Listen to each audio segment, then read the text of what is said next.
for the most part. One of the goals for this year in EMAC is to update, readdress and update the mission and vision of our work here. So perfect timing for Ms. Molly to reach out to us, and I do appreciate that. The goals for this year. Sorry, folks, we're just logging into YouTube now, so that's what you might have just heard. Do I need to pause? Okay.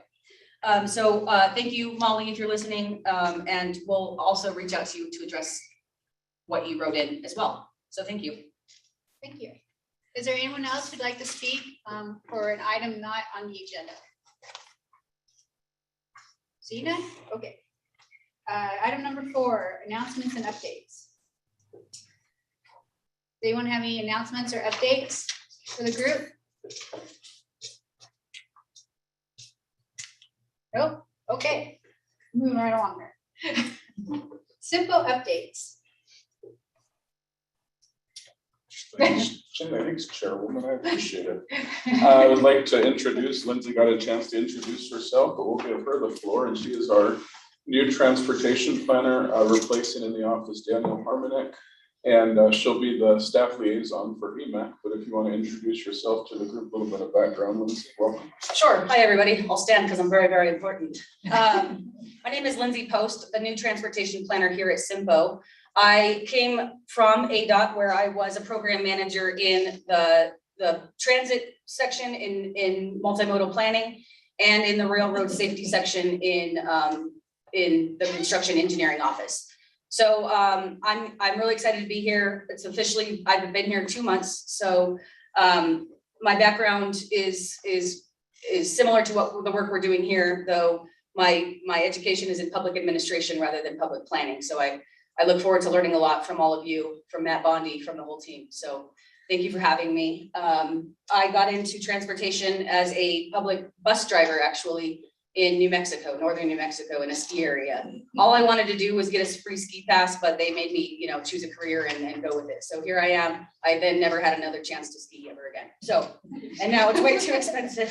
So thank you all for having me. I really look forward to working with you all.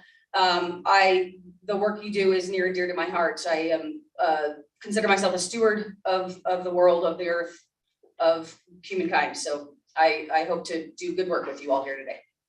Thank you, Lindsay. Welcome. Thanks. Just humankind? All of our, we're Trekkies in my house, so we're gonna go species, all species that we might not have even met yet. So Wonderful. So we've had some staff changes. Daniel's no longer with us. Lindsay's joining us as our planner. Kimberly provided her 2-week notice due to health reasons. So I think she attended 1 meeting or so, or 2 with this group. So I will be replacing her position very shortly as a transit planner. And then we'd also like to introduce, we had a vacant seat from Ron James. Would like to introduce the newest member to EMAC, which is John Pratt. John, if you want to introduce yourself to the group. My name, you get the first part right and the last part right. I long-time resident up here, been up here 49 years this year. I spent 28 and a half years between Yavapai County and ADOT. I got a wealth, most of it I forgot, unfortunately, but I got a wealth of things I was involved. We was involved in a lot of politics up here. And I hope I can make an impact and help with the organization, with EMAC and CYMPO, and make some kind of investment. I have a pioneering spirit where somebody says you can't do that, let's find a way to do it. That's how I feel about that. That's the years I spent in the early days in Prescott Valley on the council were productive, and we came a long way from having nothing but dirt road. We actually got better than one paved road now. Some of them still act like they're dirt, but it's a privilege to be a part of what we're doing. And I got a chance to meet some old faces and meet a younger guy whose grandparents I knew really well. So, but it's a privilege to be a part of you, and I'm in the learning process, I believe. And so we'll see what happens and go from there. Thank you. Can I ask a question? You may. With all of your experience and your can-do attitude, will you be able to help us when we get to a point and they say, oh, I'm sorry, but you should have asked for that 5 years ago because we don't have the funding now, and Would I say that? will you be able to help us maybe get over that obstacle? I think so, Good. but you can't reinvent the past. You can make it better. And so we gotta find where I've always been at. I don't know if I don't know how many people like MASH. I'm one of the guys, I'm an old MASH guy. I spent 3 years in the Army during the Vietnam War. And I'm one of those guys, if somebody tells you you can't get that, I'll find a way to get, that's just the way I was. And although, you know, I don't want to do anything illegal, but if you need a tank or something like that, you're on your own. But no, I'm just one of those guys, if somebody asks me, why can't we do, or is there another thing? I've kind of overextended my presentation last week at the meeting. I mean, I got some good things happening in my body right now, which is really a plus for me. I'm getting ready to, I hope, get rid of this. We'll see. And, but with that, and I'm zealous about getting things. My body is hungry, my mind is hungry for information because I want to get going. The wheels are turning, and that's kind of where I'm at. So, yes. Well, again, welcome. We appreciate it. Thanks Thank for volunteering your time, John. Thanks for the question, JD. Announcement about the YouTube live stream. So at this time, all of CYMPO meetings, we're putting them out virtually in 2 formats. We're doing it in a YouTube live format and also the Zoom webinar format. So anyone can click on either link and attend this meeting, the TAC meeting, or the executive board. For now, it's a little bit of a juggling act, and we feel like we're probably duplicating our efforts. So I never want to limit public engagement whatsoever, but staff has asked if we could maybe right now focus on one virtual platform or the other. So we are choosing Zoom. So if you're watching us from YouTube Live, please check our website. There will be a link for the Zoom webinar. So again, you can still have full access live to these meetings, to the TAC and the executive board, but instead of YouTube, it'll be the Zoom webinar. Is that correct? All right. So this will be the last month for YouTube Live. As I understand it, we actually still will put our recorded meetings on YouTube, but if you're looking for live, it's the Zoom webinar link. And I think that's all my announcements for now. Okay. Thank you. Okay, consideration and possible action to approve the October 18th, 2021 special meeting minutes of the EMAC. Does anyone have any remarks or changes or anything? No? Do we have a motion? I make a motion to approve the October 18th special meeting minutes notes. Okay, we have a recommended approval by Elizabeth and a second by JD. All those in favor say aye. Aye. Aye. Any opposed? Nope. Okay, pass. Should abstain. Okay. I wasn't here, so I don't know what happened. Okay. Number 7, review and discussion of the Sundog Connector Design Concept Report and Environmental Overview Project. Thanks, Chair Tammy. So I'll kick this off and then maybe turn it over to Lindsay to fill in some blanks if I'm missing some here. So we've been talking a lot about this project. In fact, I've been at CYMPO now for a little over a year, and I think was in those first early weeks we started talking about it as an organization. The Sundog Connector was on our 5-year priority list, but it was at the end of our 5-year priority list. With the conversation at the strategical retreat last summer, the consensus was to move the Sundog project up to year 1, which we are in year 1. For the last year, we've gone through the process of jumping through the hoops with the technical committee, the executive board, identifying the planning funds and so forth. So here we are, we're ready to kick off the project. We have selected a consultant who is joining us. In the consulting firm is called AECOM. We've worked with them in the past on many projects. In fact, they're doing a few projects now. They are currently working with the widening project at 69 in front of Lowe's. They're currently doing the on-ramps evaluation for us at 89 and 89A. They've worked on regional transportation plans. So AECOM has a great deal of familiarity with our area. The project managers, which after Lindsay goes, we'll let them do some walking through this. But the project manager is Matt Bondi, who's joining us virtually, along with his wife, partner of the company, Kate Bondi. So they're waving to us on the screen there. Kate and Matt will give you a moment in just a second here. So just a reminder to the group, we are at the very beginning part of this stage. So we've officially given them this notice to proceed. There are no dollars committed for the construction of this project. The question that was posed, and many of you were at that strategic retreat, was what projects can we take to the next step to put in the best position for the near future? If you've been following this, I think it was the executive board that finally approved this about a month ago. I took the executive board, it took about a half hour, but I basically outlined that this project has been in the community for a little over 25 years, the discussion of it. So it started with the city of Prescott with some of their earliest plans, the Prescott East area plan, general plans, but it has been talked about for 25 to 30 years. The intersection in the town of Prescott Valley of Sundog and 69 was constructed in the year 2000.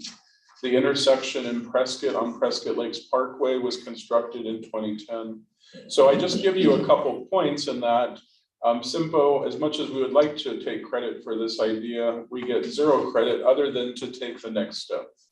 But it has been a part of the community. So I do know that many people may be watching or have asked questions, you know, where is this coming from? Why are you doing this? From a planning organization, we're taking the next planning step. And that technically is called a design concept report. This is the next step after the 2013 study that the city of Prescott did that essentially identified that really popular image we have with the bubble and then the two endpoints. And inside that bubble, there was 4 possible routes. Well, this design concept report is going to see where we are after 2013, but really try and get even more specific and try and look at instead of 4 routes, look at 1 route. And it's going to evaluate all possible points. So number 1, it will in the end have a no build option. What if this road is not built? So that's going to be part of it, because many people have asked, do we really need this? Why not focus on doing more work on 69? We will provide that as a planning option, that this road never get built, but what are the consequences to that? People have asked clearly about the wildlife and the open space. We will discuss that and talk about that with your input throughout this process. People have talked about the exact location of it. Could it be closer to the existing houses or further up on the hill? What about drainage and utilities? What about sound and lighting? All of these things are going to be a part of the 18-month process, which we're starting now. So we have an 18-month process that you have full access to. There are going to be points where the project management team led by Matt will directly engage you as this particular organization.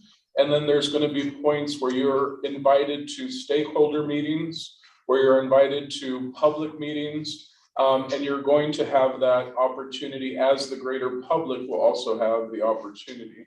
But for the next 18 months, it's critical that EMAC realizes their role along with the technical committee to really have a front seat to the planning process.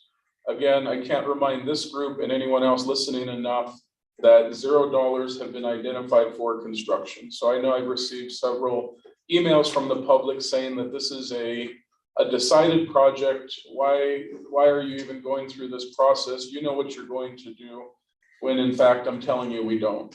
The projected construction cost can be anywhere from $40 million to all the way up to $70 million, depending on where the road gets located.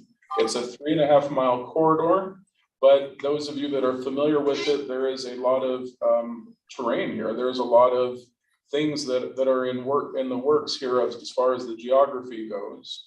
I will highlight there are currently 2 developments that Tammy can speak on that I know she's been working with, and the city of Prescott has been working with over the years.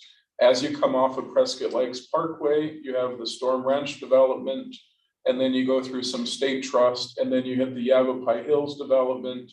And that Yavapai Hills development is a platted development with, as I understand it, with at least over 200 units planned for. So again, just want to provide some clarification that respectful of some of the opposition to this project of saying, you know, you're wanting to build this road to promote development. As a planner, I would say that development is in process, and we want to try and, if we can, plan a corridor, a road, a transportation project that acknowledges all those things, acknowledges the platted homes to be built that are already in the process, acknowledges what you as an organization or as a committee wants, what the greater public wants, realizing that emergency response has been a significant conversation piece.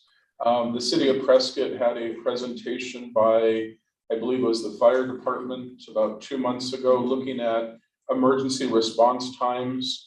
I believe the kind of the red zone is that 8 minutes or more response, and that the piece in Yavapai Hills, that northern piece, is that red zone.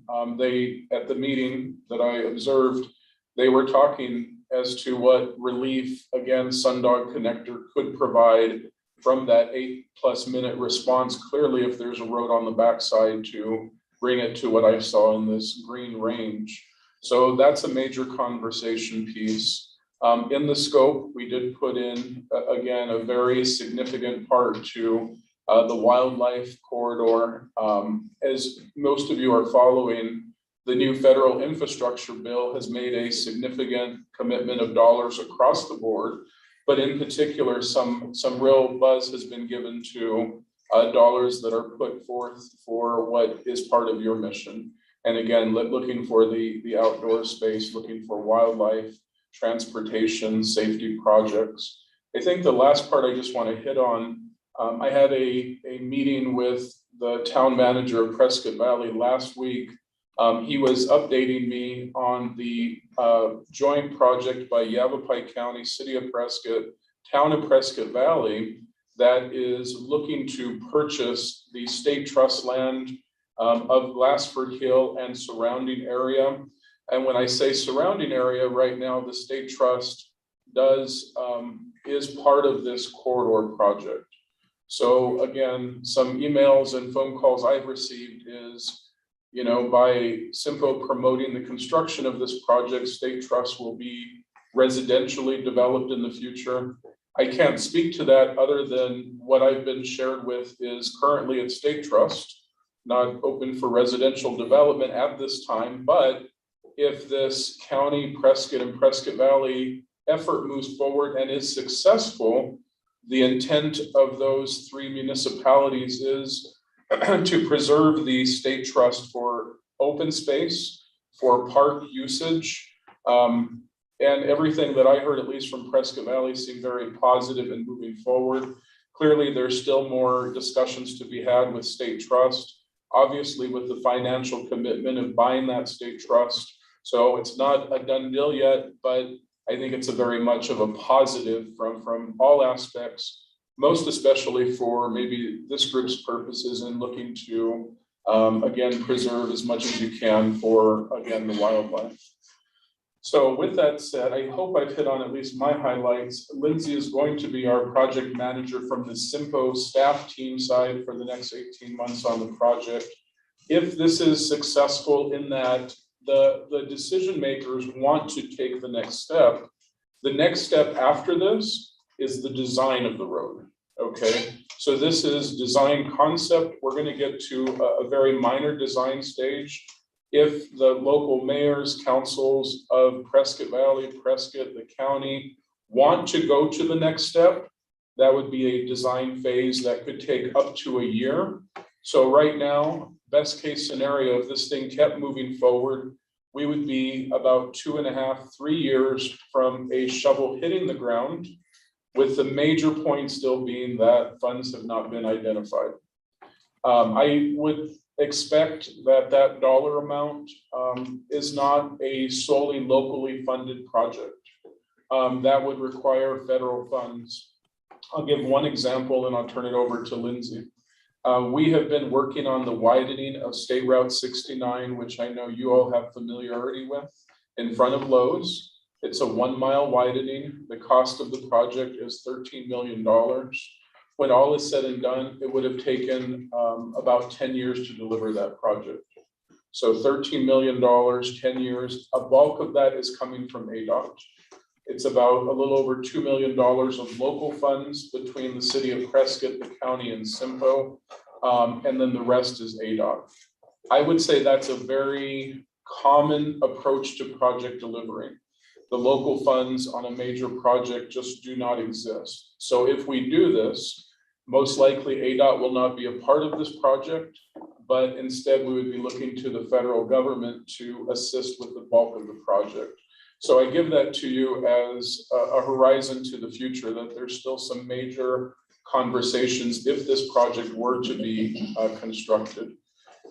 Lindsay, why don't you take it from there, and then, okay, if you have a question on it. I'd like to back up because I had seen, I don't know if it's in the Courier or whatever, that partnership and looking at the state trust land on Glassford Hill. And since that, I don't know whether we as EMAC could officially support that sort of thing, and how could we get in, be like almost like a participant, or what can we do as EMAC to, since it's dealing with wildlife corridors and the preservation of open space for that, in addition to parkland, what can we do to, as a group, or should we do it just as private citizens to support that effort? I'm gonna take a step out here and probably look to Dan to either back me up or challenge me on this idea. It's a great point, JD. I would almost say as a whole, CYMPO could offer its support, and I'm thinking more like in the form of a resolution by both EMAC support, the tax recommendation, but ultimately the executive board speaking on behalf of the mission of CYMPO, and include very specifically EMAC, but say, we are absolutely in support of these 3 jurisdictions coming together to preserve this corridor.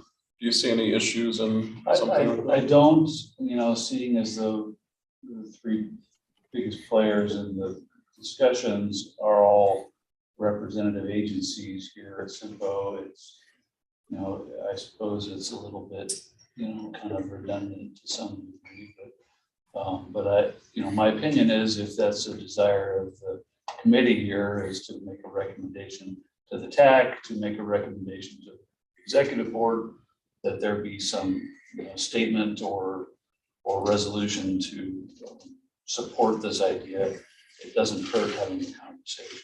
Well, I make that recommendation and so move if that's necessary, but if I see it almost as a win-win, because there've been a lot of blowback from the community because of the 69 project, and you guys are well aware of that, where that EMAC was seen as being ineffectual or whatever, and what's the point if you guys aren't getting effectiveness? So I think that it not only would show that we are still on task, that we're working. I just, and I think that would help the general population as well, our community as well. And it's, you guys are already in on it, and it may be redundant, but I think it's a PR move as well as a potentially action move. I think it would be very positive.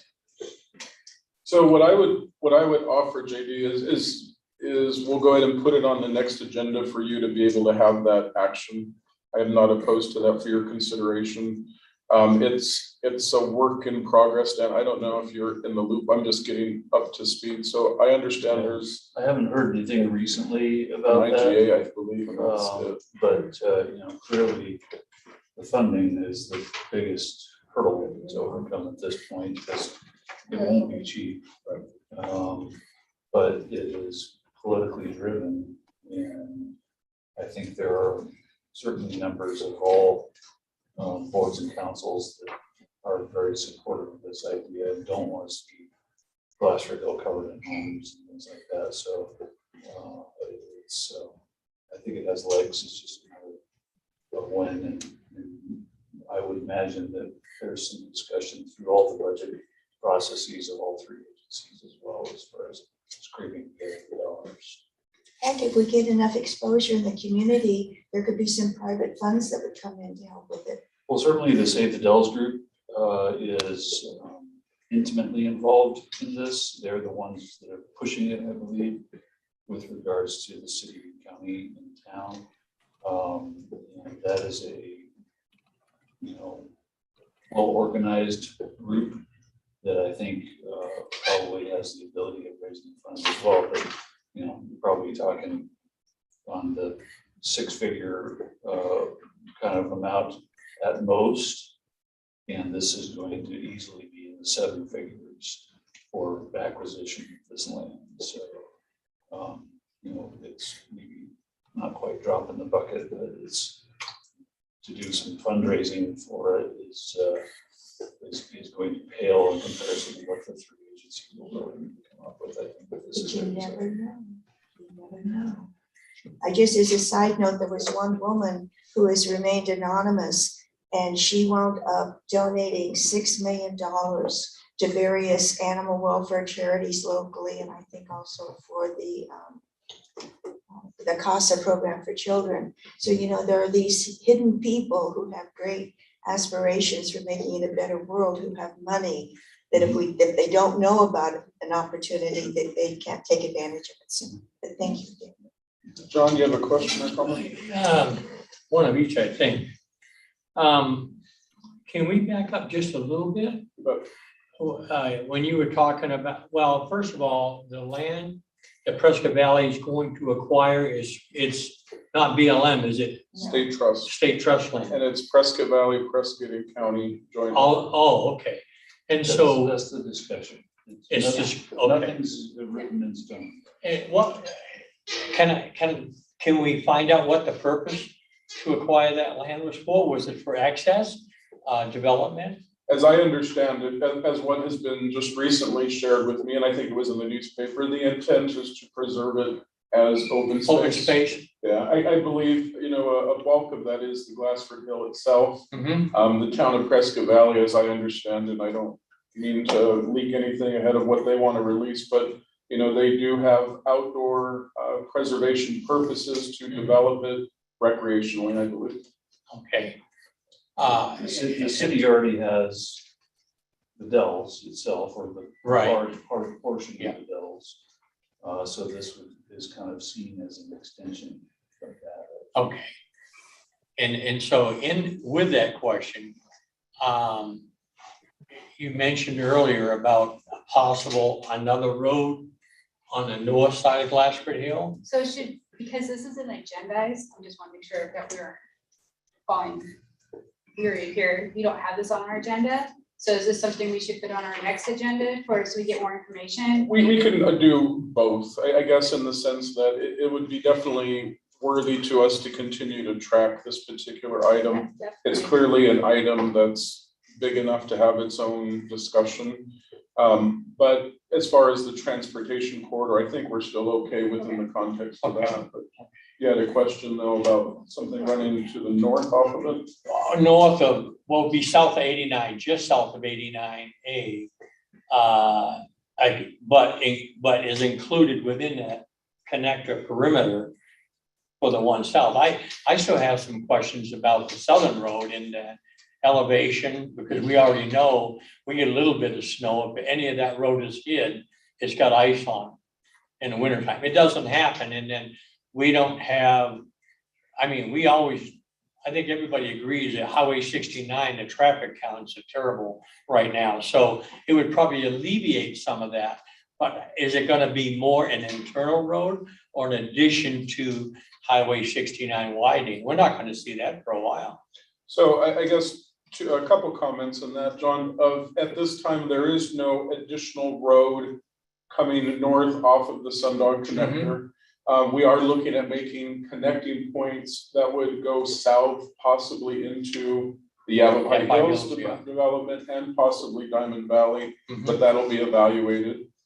That's number one. Number two would be the 69 corridor. So we have another agenda item because CYMPO is going to be running essentially two planning studies parallel, if you will. We will be doing this Sundog project, and then we're going to be doing a master corridor plan on State Route 69, which will basically run from the intersection of 89 in the city of Prescott to the 169-69 intersection at Dewey, Humboldt, Prescott Valley. We're going to look at that 15.5-mile corridor and prioritize how do we begin addressing the various segments of need. Yeah. So maybe we break it up into 20 some segments and we say, look, we got a bottleneck here, or we need to add an additional turn lane or an additional median, or again, look at the wildlife corridors also along 69.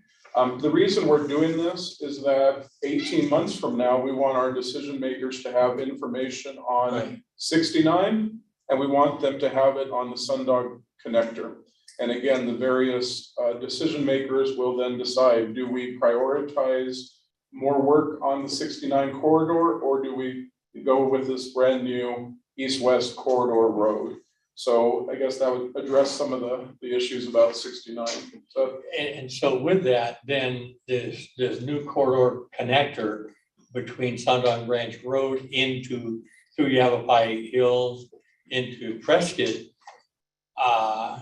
I mean, the road's not there, so you can't get an impact study. Only from the cars that are internal could possibly use that road. And so to me, I understand it's going to be advantageous for us to have that, but does that outweigh the fact that your traffic impact study, it doesn't exist for a road that's not there yet?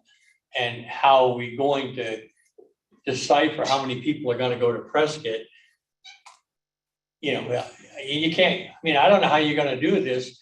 I think the road's a good idea. The question is, how useful is it going to be? But if I may. Sure. You can save these. Thank you. So that's part of what will be assessed in the study. Okay. Is AECOM will develop a traffic model using a regional model and plug these things in and make some determinations as to what volumes we're anticipating may occur. And it'll vary depending on which of the alignments we are running through the model. And with regards to geometry, you're absolutely right. I think all of us are interested in what the geometry is going to have to be, because the slopes out there are steep. Yeah. Well, I think there isn't an intersection out there right now that doesn't fail in peak hour traffic. There isn't any. They're all the same. And my concern is the land's already been set aside. An open area has been set aside, but if it doesn't pan out cost effective, it's not going to be cost effective. You're going to have access to the land. So how is the cost effectiveness going to be applied?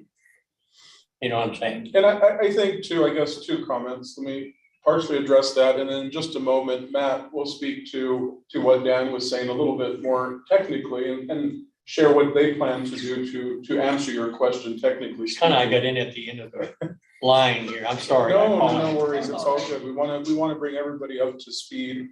And then I just lost my train of thought completely on that. Sorry. So let me do this. Let me ask Matt, just while we're on the topic. I don't mean to skip Lindsay, but we'll go to Matt. Matt, do you want to address that and then maybe share with the group a little bit more of how your team plans to address the next 18 months on some of these points, especially as they relate to the EMAC group. And you're muted. Whoa, that was weird. It's a little lag, just click it once. There you go. All right, there we go. I think I got it now after I clicked it about 10 times there. So yes, I can take that there. So I guess real quick, just to give a really quick introduction on who I am. As Vinny had mentioned there, my name is Matt Bondi. I am a project manager with AECOM. AECOM was lucky enough to get selected by the CYMPO group to be the lead consultant for the Sundog Connector project. So myself as the project manager, I do have two AECOM folks on today as well. So Kate Bondi, who is, done a lot of work up in the area, managed many projects, and she is kind of our lead, one of our lead traffic type persons, and also Jessica Ritz, who's on the phone as well. She's our senior environmental planner. So we're just want to say thank you for letting us listen in here and give a little introduction for us here today. And maybe if we want to tackle that first question there first on some of the traffic volumes and some of the projection type stuff that we're planning on to do there. I guess Kate, if I want to throw it over to you, she's kind of our one of our lead traffic modeler type things there. So if Kate, you want to jump in there and maybe tackle some of that question? Sure. So there's a couple things that are going to be addressed with the traffic actually. So number one, just like Dan said, we're going to have model projections that will include the route and be able to say and how much volume is going to go to this and what kind of connections. And in that traffic model, we, have both the reroute potentially from SR69 and what that volume is with it and without the Sundog corridor, and then any different type of alignment that we use. We'll see if we get any kind of different types of volumes there. Another thing that we have in the scope that will help us with trying to figure out who's going where is looking at, in conjunction, we hope, with the city of Phoenix, some streetlight data. So there's data from origin destinations that are collected in some of the cell phone, and we're able to get some of who's going from, even existing today, who's going from SR 89 to west on SR 69. So we can get some of that existing type of trends. So we kind of know what is our model showing us, how much do we think is more of this regional conductivity versus the non-regional. And we're able to look at this with future projections because we have those future models that were developed with the regional transportation plan that we're building upon. So all the socioeconomic data that's in those regional plans are what's projected in the area in the future. Does that help? It does. Is that information available now? Do we have any of that information? Well, we're just kicking off the project, so we don't have any of the information. Like, we literally got our notice to proceed a couple of weeks ago. We're just kind of getting set up with what is our public involvement plan? What is our plan with you guys? How are we going to incorporate everybody into the project? And then we start collecting our existing data. So we're just starting off the project. That's helpful, Kate. And Matt, will you address some parts of the scope as they specifically relate to EMAC, if you would? Some of the areas that you plan on focusing on as a consulting team? Yeah, definitely. And kind of as it was been discussed a little bit more. So, and kind of what Kate said there as well. So we've just very recently received kind of that notice to proceed or kind of gotten that contract in place that we're now able to start moving forward with the project there. So it is an 18-month project schedule. What we're going to be looking at is, we're doing some initial data collection type stuff now, but we're really just in the beginning stages of kicking everything off there. So as we move forward with the project, what we're going to want to be doing is we're going to be looking at some of those potential alternatives that we can evaluate, either a build alternative or also including a no build alternative in there as well. Bringing together the stakeholders and all the groups within the region, the major stakeholders in the regions, that being EMAC as well, getting them involved early in the process. So as we develop these alternatives, as we look at potential alignments, as we look at different different scenarios along the corridor. We want to have input from those key groups on what the impacts, if we do an A versus B can be would be. So any environmental concerns that might be through there, any wildlife concerns that might be through there, we want to identify what those are. Then we'd also want to look at any potential mitigations on what it could be to mitigate what that issue would be. Getting the EMAC group involved early in the project, seeing what that issue might be, seeing what the constraint would be, how we could potentially fix it. With that as well, there's usually costs associated with as well. You want to get all that stuff involved early in the process. So as we evaluate these alternatives with the CYMPO group, the technical advisory committee, the stakeholder group that I'll talk about in a second there, we can then evaluate alternatives appropriately and then make kind of informed decisions on the end on what do we really want to move forward with, which alternative looks better, is the best solution for the region for the future. What makes sense to do, what could help that whole decision process there. So as we move forward with the project, we're doing some initial kickoff type stuff with the CYMPO agency right now. As we move forward with the project, we're going to be establishing or we'll have established a CYMPO technical advisory committee that will want representation from EMAC and some of those other stakeholders within the area to be involved with. So as we're moving forward with the process, as we're developing alternatives, we're getting the input inside of our alternatives that that the group wants. We want consensus as we move forward with the whole process here. So we get when we get to the end of it, everybody within the region has had a chance to put their ideas or their needs in there as well, so we can appropriately evaluate it. So we'll have a CYMPO technical advisory committee. We will also have some individual stakeholder type workshops where we'll be bringing in some of the other stakeholders involvement as well. So EMAC and some of the others as well, where we'll have some brainstorming activities outside of what our typical kind of monthly progress would be, but we'll bring everybody together, and some of the people that might not be at the actual TAC meeting, we'll bring those groups in as well. So we're developing alternatives and getting input in there as much as we can. So we'll kick the project off very early, probably coming in May. We'll have some of that stakeholder workshop coming very soon as well. So probably hopefully within that May timeframe. We have a couple of public outreach meetings that will, as we're developing the alternatives, as we have stuff ready to show to the public, we'll bring all that together as well. Our first public outreach meeting that will be hoping or we're kind of pinpointing or hopefully looking to schedule to is going to be towards the end of summer timeframe. So that will be our first opportunity to bring what we've been developing or what we've been looking at and purpose and need type stuff towards the public at that end of summer timeframe. And then as we keep building along the process, narrowing down alternatives, evaluating alternatives till eventually we get to a point where we can come up and really, after evaluation, seeing what the preferred is. Is there a build alternative that is what the region wants to move forward with? Is the no build what the region wants to move forward with? But working it all the way through there till we get to a point where we can have consensus on a selected alternative, whatever that might be. And then again, the 18-month time frame where we've taken it all the way through there.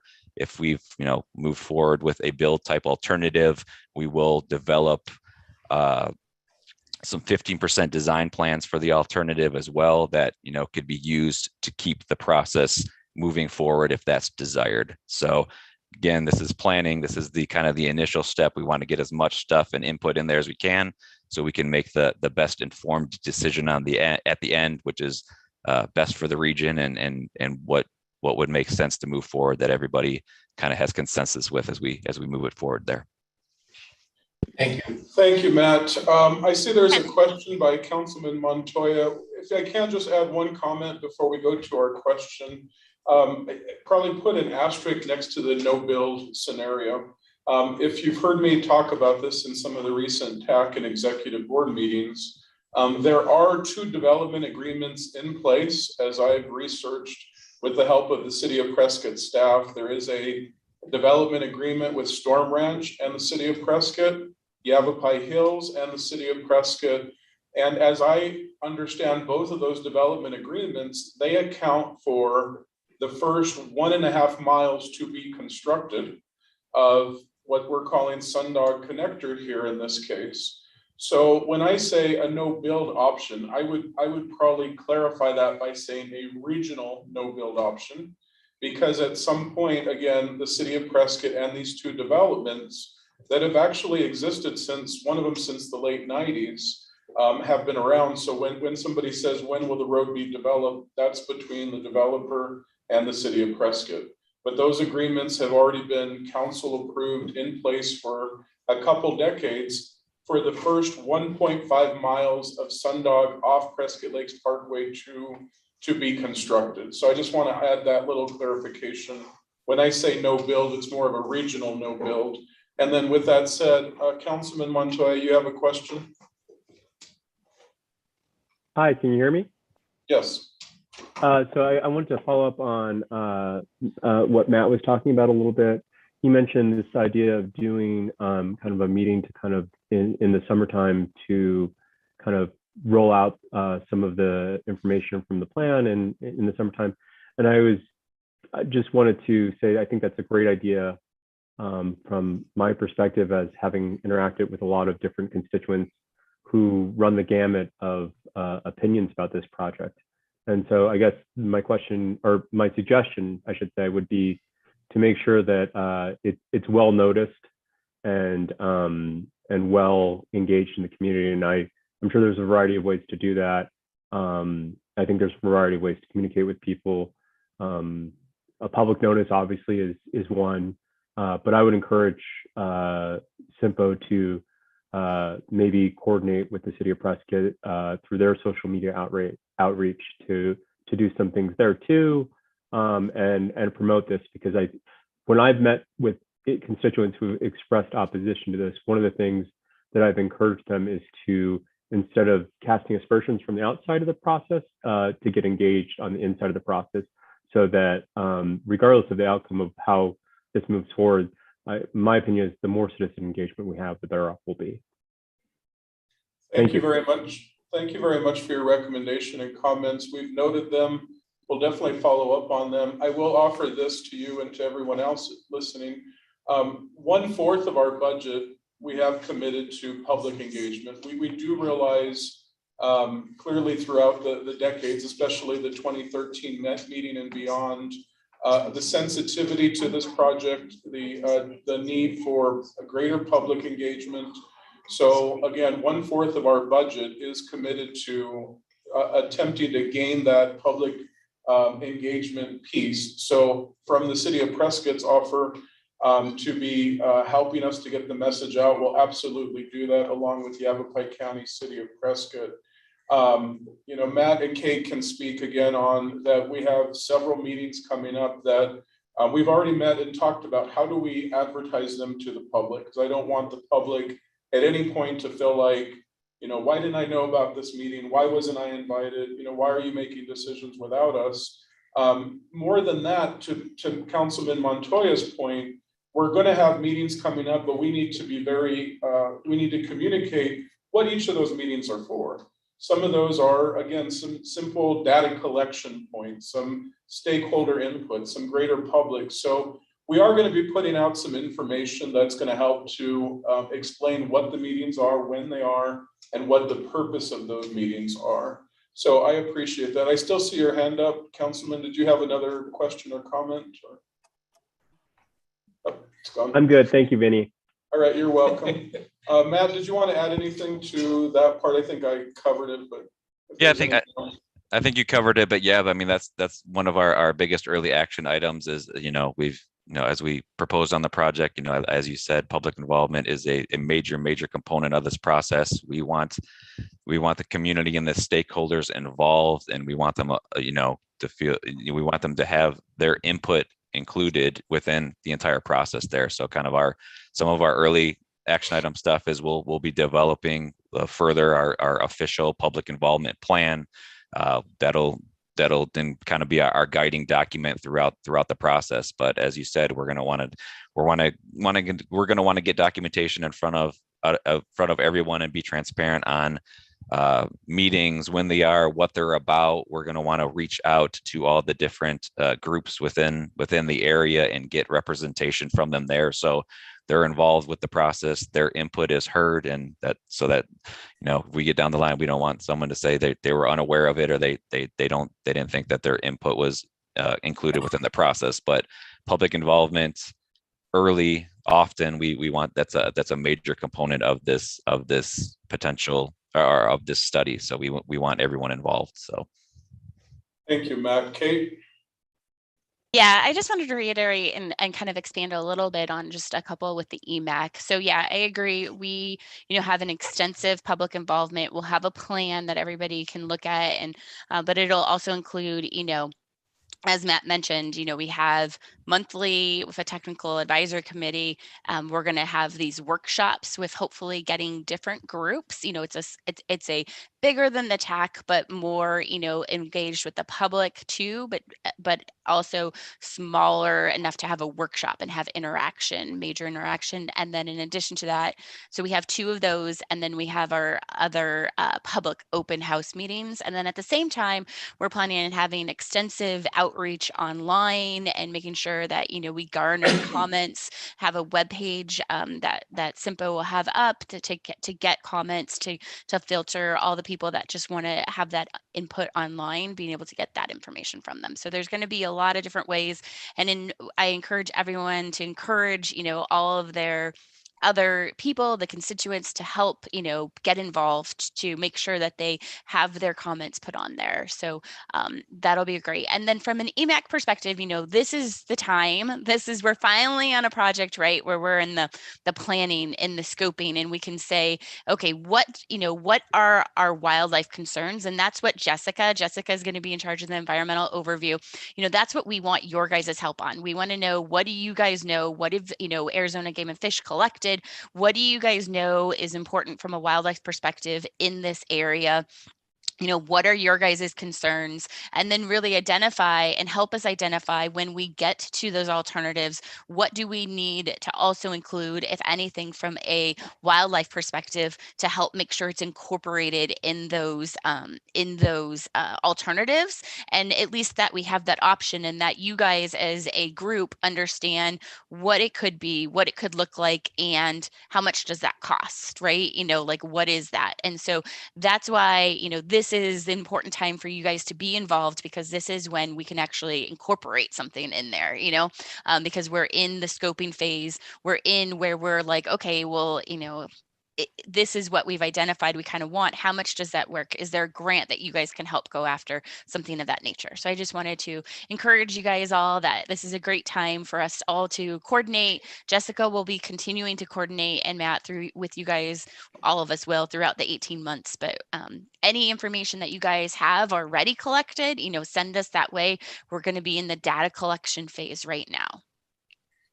Thank you, Kate. And then wrapping up the team, our project manager for the CYMPO staff, and really a primary point of contact for you all to be, again, directing questions and comments to, will be Lindsay Post. So Lindsay, I probably stole most of your thunder, but is there anything else you wanted to hit on? A fair chunk has been stolen, but I just want to hit on a little bit. We've already said this a million times, but reaching out. So what I've noticed so far is that people are so strongly in whatever lane they're in on their opinion about this, that they'll shut down when it's time to talk about it. So really helping this group, we really just hope that you'll help spread that word, that whatever your concerns are, now is the time. That there's, I don't sell concrete. I don't have an agenda behind this. I want to know what everybody thinks. And so to that end, I've been reaching out to like the Prescott Saddle Club, Yavapai Trails Association. What other associations should I be reaching out to make sure that they are aware and provide input? Is there a mushroom foragers group? Is there a group that likes toads? I don't know. I want to know who they are so that we can address everybody's concern. And to that end, you know, also the people who are like me, I'm fairly young, but I am still a hermit, and I'm a mole person. So I also am one of these weirdos who doesn't have social media. So how are you gonna reach me? But I do care, you know, so I really do hope to reach a wide audience. Lindsay, can Yeah. I just make a suggestion? When this committee was formed, it was formed on the basis of an informal petition that was given to the executive board. And I think that if you take a look at some of the participants, there were 865 signatures on that petition. Okay. And included a lot of the people from the Save the Dells and also the Granite Dells Foundation, the whole realm, including the Sierra Club. And I think that that would give you a starting list of people who should be partners in this effort. That is the exact information I'm looking for. And speaking of Save the Dells, I do want to give the floor to Joanne Allers, who's here with us in the room today, to address some of the things that she's been thinking about as well. I just, I didn't know how to interject myself, but I did want to address Mr. Cherry's comment about Save the Dells and funding specifically. Save the Dells is not a funding entity.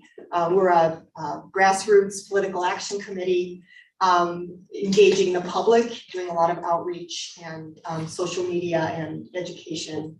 And Vinny and I have talked already about our supporting CYMPO and EMAC in their outreach and you know, notifications of meetings and workshops and so forth. We do have a very wide following and who are very serious about keeping involved with local issues. And so we're very happy to be a transmitter and a partner as we can be. Also, what just came up with what you were saying is the group of environmental groups. I happen to know the Granite Dells Preservation Foundation, which is like a sister group to ours, who is actually more into grant writing and fundraising. We had a big event at the Finn last night, a big art auction, which was very successful. They are compiling a list of environmental groups. A gentleman named Pete Sherman is kind of interested in collaborations. And so that might be something I can share with you, and more of a group thing. I know JD has more of maybe individual list for your ideas about that. Isn't Chuck Bunner a board member of the Preservation Foundation? So we do have a representative on this committee that has a direct tie to the fundraising component of the Granite Dells. And to be fair to the agenda, there actually is going to be an item. So we'll talk a little bit more about that, because a lot of my ideas I have are in the same line of thought. So thank you for that. Absolutely. Thank you for sharing. Appreciate the clarification too, honestly. That's sure. of great value and JD was the one that suggested that possibility. Have always been under the impression that it was really, you know, politically driven with regards to the three agencies that are all having discussions on this you know, that's We wish we had. the more idea money, is, Jeff. well, the idea is to pressure those agencies, you know, into making decisions that have the greater benefit of preserving and conserving land. And I completely agree with that. And you know, I guess my comment, and I hope it wasn't misinterpreted, but it was more that, you know, that these organizations size of Save the Dells, and with the amount of political clout that you have, it is certainly, you know, able to pressure or these agencies, elected officials and boards and councils into, you know, really what the general hope and intent of the organization is. And that is something that, you know, those of us that work for those organizations, we are listening and we're paying attention to those things. And, you know, while this project, as Vinny has touched on, has a long history of planning and intents as to, you know, from a transportation standpoint, I do think there's an ability for everything to exist, you know, together. But, you know, really, I think as being a long-time resident of Prescott myself, I certainly don't want to see Glasgow go up to things. So to me, I think acquisition of these lands. So it'd be a wonderful step forward, but it's a little out of my realm as a public works guy at this point, but we certainly want to be a part of those discussions. There, I don't know, there might be something happening at the city meeting tomorrow about something that relates to that, I'm not sure. Something might happen about something then. And I do want to, again, thank Joanne and meeting with me and part of the leadership team of Save the Dells, to have that conversation, you know, I guess I've tried to push off a few, because again, it was just so early on in the sense that, at least at that time, you know, we had not even had our consulting team. So I was getting bombarded with a lot of questions from the Courier articles. But the reality is we have nothing new to share other than the 2013 study. And again, our hope is this 18 months is again that opportunity to ask the questions, to listen, to make proposals, to let those proposals be critically reviewed by all entities and all parties. But I really do genuinely appreciate the partnership to get the word out and say, you know, we're looking for input, we're looking for comment. And that was a very clear offer that the Save the Dells organization offered of saying, you know, please let us work with you to get the information out so the greater public is aware of it. To me, that's pretty golden. Same thing with Councilman Montoya saying, you know, partner with the city of Prescott and their public relations, which we will do. We'll do both. So Lindsay has those major contacts and we do plan to communicate that. Do you have anything else, Lindsay? No, I think we've beat this topic to death. Yeah. But with that said, I'll turn it back over to the chair. Again, we're kicking off the process. Matt and Kate alluded to, we'll be doing a TAC meeting with the CYMPO existing TAC. Or actually, my apologies. We're gonna do a technical meeting for this particular project, which will include the TAC. It'll include some other members. We're looking at doing it, I believe, the first week of May, first or second week of May. And then the end of May, we're targeting a stakeholder meeting, which Matt and Kate both mentioned that we would look to have representation again from the EMAC, from our existing TAC, and from some other groups. I want to make a note for the stakeholder meeting that our hope is that, again, it'll be open, but we would like, you know, representatives from the groups to speak on behalf of those groups. So rather than have, again, the entire EMAC group come or the entire homeowners association for purposes of getting through it, or Save the Dells also, we would like to have, again, the key representatives that represent those different groups. So that's the hope. And then, as they mentioned, a greater community meeting in the summertime is what we would be working towards. So with that said, we now turn it over to JD, who has a question or a comment. You keep mentioning the existing technical committee. Is there some big change that's happening Well, to TAC? and that's why I apologize for the confusion. So we have our existing TAC, which Dan is a part of, but Kate and Matt reminded me that they need a TAC for this project specifically. So there's going to be overlap. So there's going to be a subgroup? There will be a TAC just for this project. It'll include some of the existing TAC members, but it'll expand that to include some of the planners from the area, some other key roles that we just need a regular key input from those individuals. So it'll almost be like a sundog TAC, TAC? yes, Okay. yes. That probably would, putting that specific name to it will probably avoid the confusion. It's a staff. It's the staff. I'm sorry? Sundog TAC. The staff. We're all about acronyms in here. Okay. So with that said, we turn it over to your group for kind of the initial discussion and what you're looking for, where you want to give your input as it relates to this project. So Tammy, it's all yours. Well, I mean, do we want to wait till we get more information and then, because That's always my preference, Yeah. but Yes. again, if there's some eager beavers, then does anybody want to provide any input at this time before we're given anything? And Chuck turned away, so no. Comment on the unknown. No? Okay. So I guess. Like, as far as like concerns or just what are we really striving for? I would If say you're all wanting- the above. If there's anything that's just gnawing at you right now, speak now until your next meeting. Otherwise, we will keep the communication lines open.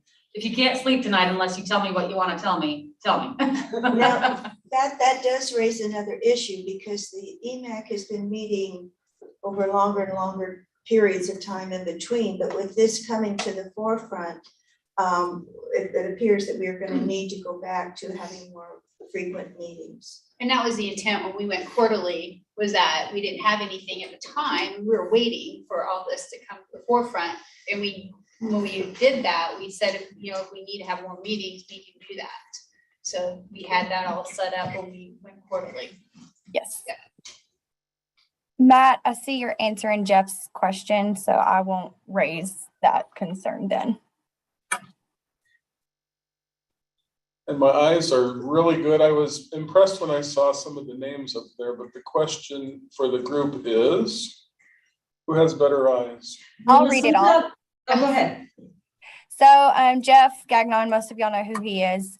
He says, will the Sundog planning process help inform the first mile and a half that will be planned for the construction? This is one of the most important stretches because of the location of straight trust land and the drainages that will be suitable for wildlife crossing.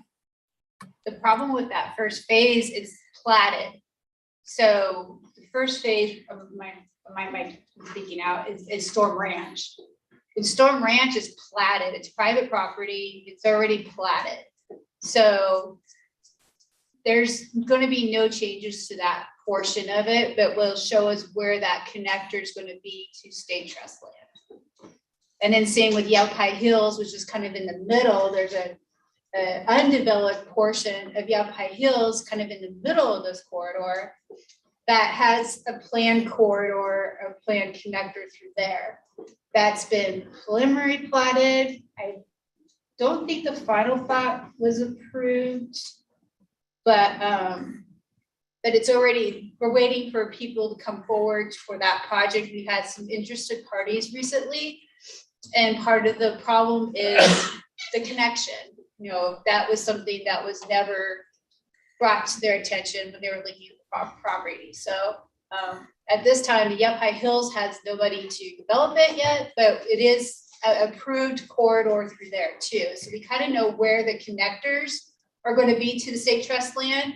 It's those in between properties we're really going to be focusing on. And I would also say that's one of the things that John brought up to me. I think when we first met, and you alluded to it again today, your question was, Vinny, if some of this is already decided, then kind of what are you all doing? And Tammy just hit on it. It's kind of those in-between pieces more than anything. And for what it's worth, maybe there could be, at least on the Yavapai Hills part, I can't speak for them, maybe there would be a willingness to have some movement. Storm Ranch, I would say, is kind of a done deal, but that Yavapai Hills, there could be some additional conversation, but Yes. It is a little bit further along. So we are getting to this point where we're getting these dots and now we're having to connect the dots. And that's what you're talking about. So thanks for reading that, Elizabeth, and thanks for the response to that. So Thanks for your comments, Jeff. yeah. Any other questions or comments as it relates to Sundog today from the group? Nope. Okay, we will move on. Item number 8, review and discussion of the draft scope of work for the State Route 69 urbanized corridor master plan.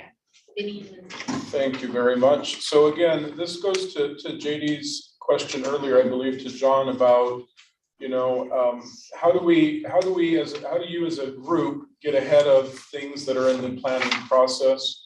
How do you not get into a position and say, that's already decided? So I've made the commitment to you all, and we're trying to honor it, to get you in the loop as soon as possible. So we're kicking off the Sundog connector, which we just spent time talking about that. Here's the next project. This isn't even kicked off yet. This is in the pre-planning stages. We hope to kick off this project later this year. Lindsay, again, will be the project manager. She'll be talking about some of the specifics in just a moment, but We hope to give the consultant the notice to proceed probably this fall. So right now, what Lindsay's doing is she is gathering up the information for the scope of the project. So she's visiting with you today, she's visiting with consultants, but she's basically saying, look, I have this 15-mile corridor that, as John says, continues to be a traffic problem for safety and capacity. There are some parts that are at 45,000 cars, which for this particular highway, you put it at that, and that's at its capacity. And then to John's technical point, it begins failing at that point. So what do we do with this corridor? And if you have any history in this area, we know that it remains a very congested corridor. We know that something must happen. So is it a matter of continuing to add lanes? Is it a matter of safety and adding medians? How do we address the wildlife interaction with the State Route 69 corridor? Where does that need to happen? When does that need to happen? Again, funding being the major topic of discussion. If it took us 10 years to widen a 1-mile segment, what is it going to do to address the other 14 miles? So that's the biggest question. So the plan is going to look at this corridor as a whole. It will divide it up into a certain amount of segments. Again, I'll throw out 20, it may be more or less, but it's going to look at each of the segments and it's going to say, all right, we have a 1/2 mile segment that we think we could deliver for $2 million. And what that looks like is adding a long turn lane at Costco or whatever it is. It's going to address it based upon funding, based upon interest, based upon what the safety and capacity issues are. But it's going to look at that entire corridor and it's going to give it what are the solutions. Some of those, again, are going to be much bigger ask, and it'll still be for consideration of possibly a federal funding grant. But again, as I mentioned earlier, the intent of what we're trying to do is have all the information we need for Sundog, all the information for 69. So a 1.5 years from now, I can ask the decision makers, where do you want to focus your energy on? Do you not want to build the regional Sundog? All right, then let's go with 69. Here's what we need to do to improve safety and capacity. Isn't that 15 miles classified as the freight corridor? It is. And because of that, doesn't that bump it up in terms of critical nature? It does. For some additional fundings, yes. Through state highway. Yes. But it's a freight corridor, which is kicks it up a different. Yes. To the area. So those are some initial things. Lindsay, I'll turn it over to you. And what you've been doing, it's only been weeks that she's began collecting it, but again, she's here to ask you for that, again, that initial input, keeping in mind that Lindsay's intent will be to go to the next TAC meeting and say, look, I've developed a draft scope, like we did with Sundog Connector. They're going to ask questions, they're going to challenge things, she'll continue ironing out the scope of work. Again, this is your opportunity to lobby with Lindsay and say, you know, we need to have information in there, clearly, again, wildlife crossings and as such, but Lindsay, go for it. Sure, thanks, Vinny. I do have a little presentation that Allison is going to pull up for me, but it is also in your packet. So the SR 69 Master Corridor Plan presentation is scrolling right now. So as Vinny's already mentioned, this is a almost a 15.5 mile corridor between SR 89 and SR 169 down in Dewey. On the next slide, you'll see the segments of that corridor and how they're currently listed. So you'll see that it's a constant move between 2 and 3 lanes. Of course, the goal with this corridor is we'd like it all to be 3 lanes. We'd like it all to be perhaps a double-decker 3 lane. Really seeing into the future, but as Vinny just mentioned, perhaps a way to better, take bites out of this project is in segments and prioritizing these segments, getting started, making it easier for the public, for the decision makers to take this project on with us. So the next slide talks a little bit about our goals, the purpose, and the process and methods from here on out. But really, I want to point out the second point under the project goals. And my overarching goal here is to preserve the character of our local communities, create opportunities for neighborhood enhancement, and improve multimodal accessibility. When I mentioned talking to the Prescott Saddle Club, the Yavapai Trails Association, I really hope to make this a multimodal corridor. Somebody else mentioned horseback riding, and every time I've gone hiking in this area, there's always somebody mounted. So, you know, I don't know how many people are riding into town, but I want that option to be available and for it to be available safely and in a comfortable way. So my goal with this project is to develop a scope that honors our local communities. And I think that everybody would agree with that. And I also think that's just an easier way to sell this project to the public. For example, there's a bike trail right along SR 69 where it's managed and then suddenly it's no longer managed and there they are, they're on their own. Those are the things we'd like to address and make this a safer and more accessible community. So, because what you're saying is not totally included in some of the written. sure. And I think what you have said is really important and gives a clear picture, and maybe, you know, because I don't see the word wildlife Sure. mentioned at all in the goals. Sure. So, Okay, great. That's really helpful because I think, you know, of course, we're not the only 7 to 10 people who care about wildlife in this community. I was doing a lot of research and we'll address that in the next items on the agenda, but for the purposes of this group, wildlife and ecosystems are most important. And so with the TAC, the actual TAC, CYMPO's TAC, their suggestions were a lot more technical, obviously. One of the members is concerned about smart roads technology as we're moving into the future. Let's be prepared for that. Smart, smart, smart. And so they are addressing the scope to their end. And so that's why I really want to hear from you about the scope here. So as we'll talk about soon, there are funding opportunities. But I do think that championing our various groups that you mentioned before that signed a petition for EMAC, I think. There's another consideration too that we were looking at when it came time to trying to get the underpass at 69, and that was the tie into the trail system, the Arizona trail system.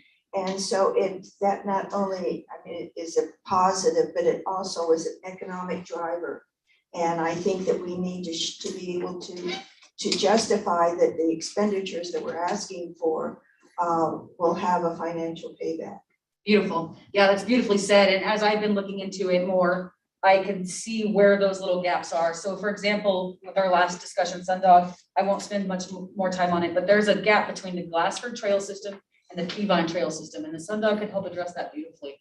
And so those are the angles I'm working towards. So I really appreciate that. So we've got equestrians, we've got a lot of the biking community, other hikers, you know, there's a lot of community that's very closely looking at what we're able to accomplish.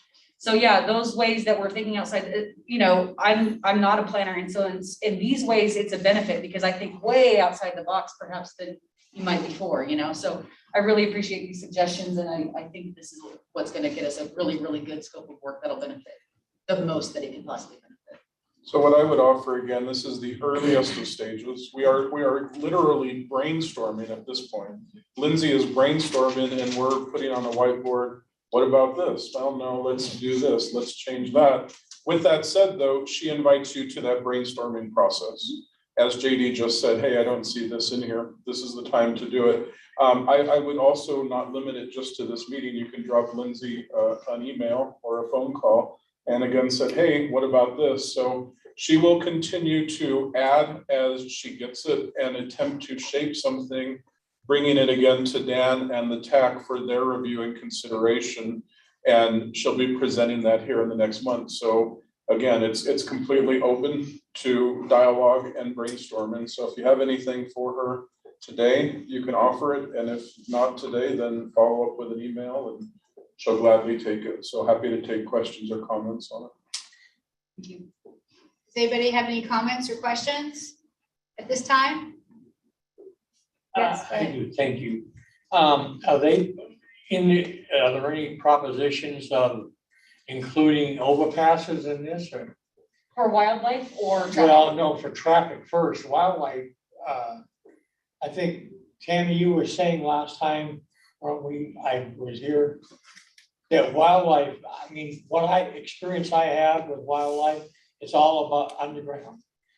It's subterranean, is what I've seen work. But you were saying there are some above ground or above terrain, possibilities. Depending on the terrain. Yeah. I mean, when they were looking at the 69 winding in front of Lowe's down towards in front of by Frontier, there was somebody mentioned about an overpass crossing, but the terrain wasn't there for it. And the type of animals, if Elizabeth might be able, if I say this wrong, will correct me, that the type of animals that we are looking at may not have used that as much but the undercrossings, we were just too late to the game.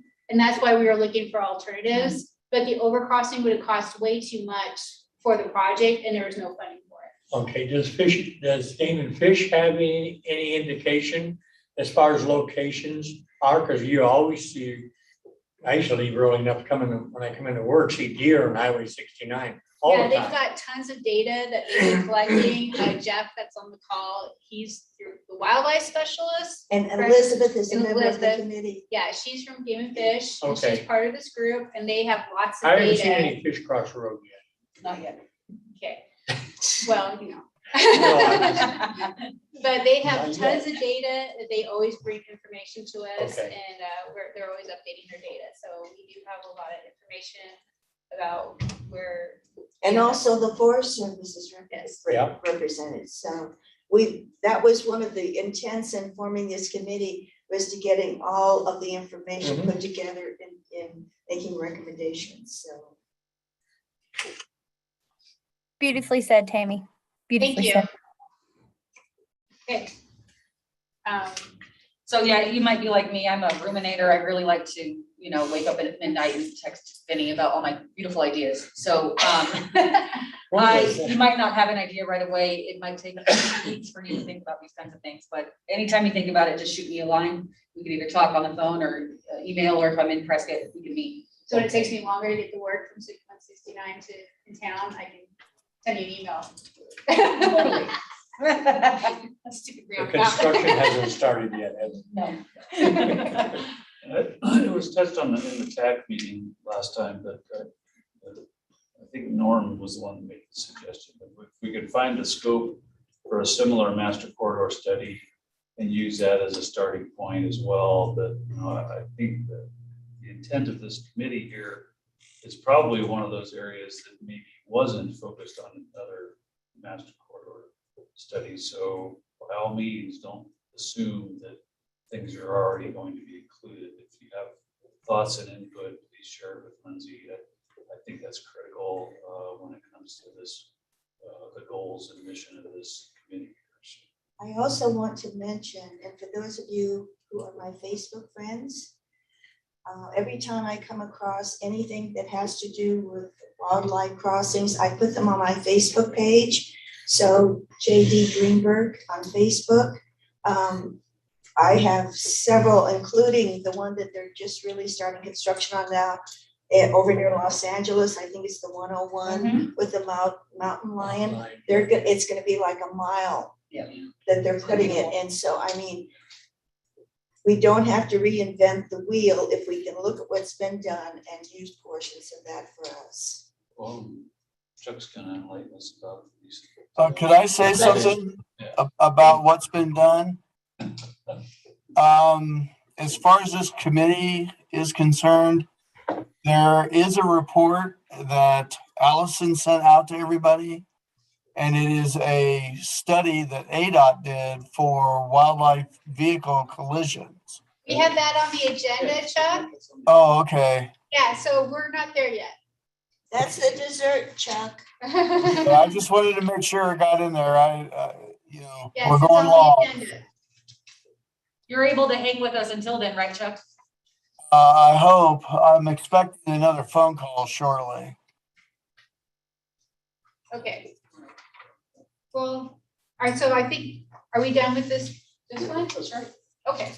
So Chuck, why don't we bump down to number 11 on the agenda, which is the update of statewide wildlife vehicle mitigation plan. And I'll turn it over to you.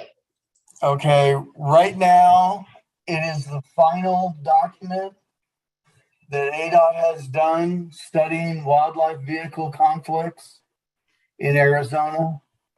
And it gives ideas on how to evaluate the situation and how to remedy the situation. Crossings and tunnels are not our only option. We've got other options. So right now, the wildlife vehicle collision or conflict report can be used to evaluate all these things that we're talking about for wildlife corridors and all that kind of stuff. So it kind of gives the official viewpoint of ADOT to move forward in these kinds of projects. So basically, the conflict study is a manual waiting for a project. So if you would all read that, that may help with some of the ideas we have floating back and forth. And also the consultants should also bring forward ideas complementary to the wildlife vehicle conflict study. So I think it's a pretty important thing. ADOT spent a lot of money on it, had a lot of consultants working on it. It was blessed by the state engineer, so it's kind of official ADOT party line now to start implementing these things along our roadways and implementing them in our projects as we go along. So I think that's a really good place for this committee to start in evaluating wildlife vehicle conflicts and what we might want to do to correct that. And that was a large document emailed to you all. I don't think it's in the packet. Yeah. And if I may, I actually spent all the time looking at it this morning. And it actually noted this segment of 69 as being a high priority. Now, we're already widening that, or at least in the design phase. Are we designing on that? Or 69? They're close to the final design, yeah. Okay, so the problem with that is that, you know, it's been identified in this report as a priority, yet we're already beyond that. So Chuck, can you enlighten us as to whether the findings of that report mean anything to ADOT at this point with this particular project? Maybe not with the 69 widening, Okay. but actually some things from the report will be getting into the design, like signage, lights, markings on the road, that sort of thing, which is not the same as a crossing, of course, but it facilitates crossings because it helps us slow down. I know if you have a light blinking and you have paint in the street, people just go by it at the same speed without even slowing down anyway. But it's a way to start bringing attention to this area as well. But this has been the problem with this committee all along. We've been doing this for like 3.5 years, and we always seem to get behind in the funding and the design and all that kind of stuff. And even on this Sundog connector, we're a little bit behind because we have other municipalities that are signing off agreements and all that kind of stuff, which kind of hampers us in selecting and evaluating and looking at good properties that can be used for these wildlife corridors that are also used for bike paths and hiking trails and all that kind of stuff too. So we need to really start looking at that, how we can start influencing that.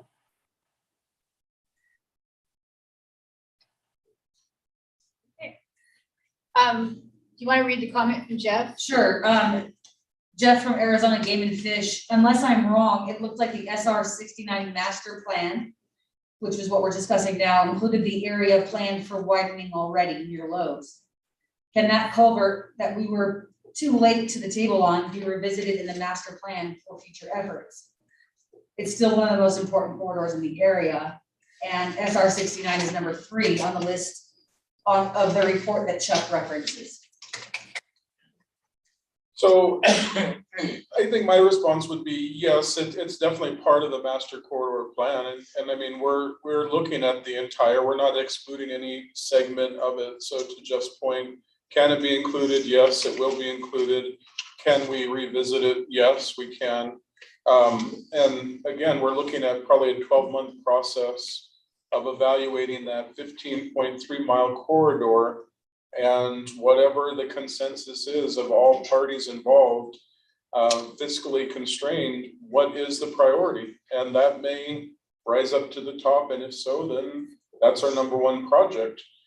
So it will be a part of it. So thanks, Jeff, for bringing that up.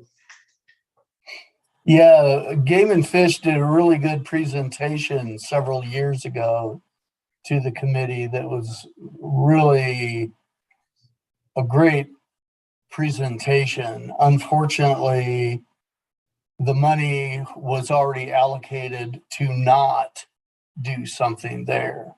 And there's already a culvert for critters to get through, even though they're not using it en masse. But no, Game and Fish did a really good presentation on what a wildlife crossing would look like there. And I guess just as a side note for what it's worth, I would be curious, just to put it out there, you know, we have about a $13 million budget for that particular widening.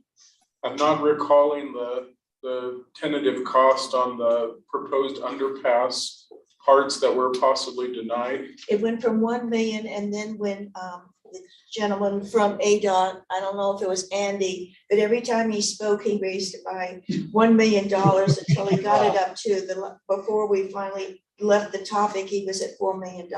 Well, that's probably about what I'm gonna do to you, JD, also, is that looking at, again, a $13 million project, and Dan can speak to this right now, the cost for projects is coming back, at least from an ADOT standpoint, about 20% above due to the cost of materials, labor, et cetera, et cetera. You know, Dan and Public Works is delivering countywide projects, and again, they're seeing, you know, increased costs across the board. So if we're looking at a $13 million project with a potential 20% overrun, that again puts the project as it stands in jeopardy of being able to go into a construction phase. So we're trying to outline contingency funds for it, but I just put that out there just to demonstrate the world we're living in, that we're trying to maneuver through. So, you know, how do we deliver just the core of the project, and then, you know, some of these additional things, and why sometimes does it go from $1 million to $4 million in a conversation, thinking of those additional costs. So keep that in mind. Other questions or comments on this? Or are we good? I think we're good now. Sure. Okay. Go back to number 9, review, discussion, and possible action to identify and pursue potential funding opportunities. And I might need help on what's the difference between 9 and 10, because as I read them, they look similar. Was there a difference? Sure. Yeah, I can address that. Sure, if go you'd for like. it. So number 9 is more focused on that outside of the box thinking. So JD, Joanne, you've already spoken a little bit to where I'm kind of thinking for this, but in my thoughts, and you know, as a new person to Prescott and a new person to planning, I'm starting to think, I started very simply, I started Googling, how do you fund a wildlife crossing? And so that's kind of what started my thought process. But I'm wondering about sources like legacy and foundation grants, maybe the WWF World Wildlife Foundation, that's not the wrestling foundation. I'm thinking of that. I'm wondering about the Heritage Zoo, for example. They get the animals that are hit when they survive and are rehabilitatable. I know that they're typically asking us as the public to sponsor their animals, but what about sponsoring a crossing? What about groups like this sponsoring a crossing together? And it's, you know, it's got a placard, it's always protected, it's always a point of marketing. But I'm kind of wondering if this group can help think in that way. We might not be able to start, and I kind of encourage you not to just go start asking everybody for money, but just help me start brainstorming these groups and really start thinking outside the box. So the Pew Charitable Trust discussed how the IIJA bill can help, and we'll discuss that in the next item. But let's start thinking about some foundations, some legacy grants, some community partnerships that we might be able to be a part of. And Francisco and Elizabeth, maybe there's something you know about your funding streams that can help. But those are the ways that I want to address item number 9, is the more outside the box thinking on how to get some partnerships, some sponsorships, some, you know, scholarships, however we want to think about that, but separate from, you know, our typical federal and state funding streams. That's where I'm thinking of for item number 9. Yeah, thank you. So for those of you who are very interested in that angle, I do, I'm going to ask that you kind of take that on with me after we leave here today and for the next several months, thinking about those ways to help. Do you know how to write grants? I do, yeah. So I do have a background in writing grants, reading grants, scoring grants, all the different ways that you can think of for grants. So just so you know, my master's is in nonprofit management. So I do have those kinds of backgrounds. So I think between all of us, we probably all do. And I'm looking at you like you're part of our group, but thank you for that. And so I think that with how well you guys know your neighbors and this community better than I do, I think that's the way I'd like to help, ask for your help. Questions, comments? I would just like to go on the record as saying I'm really excited that we are thinking outside the box, because that is going to be what is going to be necessary in order to get our projects funded. This is Chuck Buttinger. I think one source of funding is through the Department of Transportation. They've got a $1.3 trillion transportation bill that's been passed, and that's a lot of money. I don't know where that money is going to go, but we really should try and get some kind of government organizational move forward to try and farm out that money, find it somewhere that's in the bill. I know it's in there. I've seen it in other bills that they just take and recopy it for the next year, for the funding for the next year. I mean, they just roll over funding all the time. So I think going through something like the federal government and Department of Transportation is another avenue. It's a little bit different avenue than actually writing a grant, but I think it's something as a governmental agency, CYMPO could inquire around about funding through that bill.